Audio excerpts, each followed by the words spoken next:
very much, Count Carla. First of all, I want to start by saying that all aspects of our housing system are broken, whether you're a first-time buyer trying to save for a house, whether you're renting, whether you're on a housing list, whether you're somebody who, through a change in family circumstances, needs to move out and try and get a different property. There's so much that we could talk about when we talk about housing that it's difficult at times to know what to focus on. Tonight I want to focus particularly on the renters who do not qualify for any assistance or supports. And I'm not talking about people on seriously high wages. I'm talking about people who are marginally over the threshold. I'm talking about people who are €600, for example, in their whole year over the threshold, a family of 2 adults and 2 children who are struggling every single month to pay a rent of €1,350.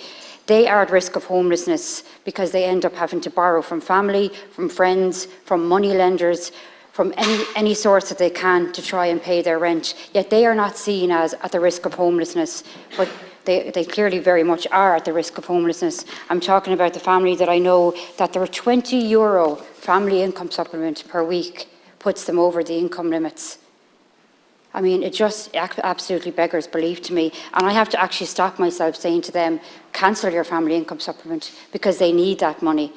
They actually need that money for their kids and for everything else that they have to try and pay. But that's what puts them over the limit. Every €20 per week puts them over the limit. A family, again, of 2 adults and 2 children. And I want to specifically focus on those people who don't qualify for supports, who are either on a notice to quit right now, who are really struggling to pay those extortionate rents, because those people have been thrown to the wolves. We've heard so much about this cost rental scheme. I don't know one single person that has qualified for that. And before anybody in government or yourself, Minister, tries to blame the local authorities, they have not been given the adequate resources.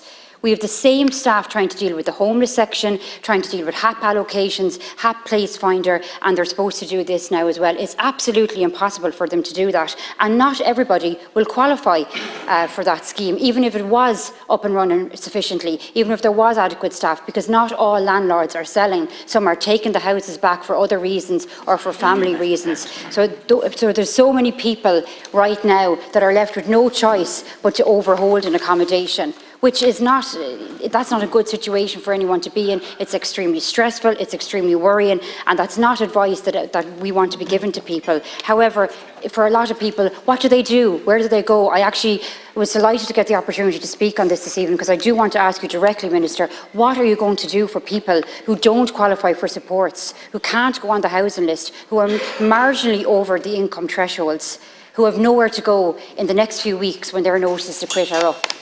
Thank you.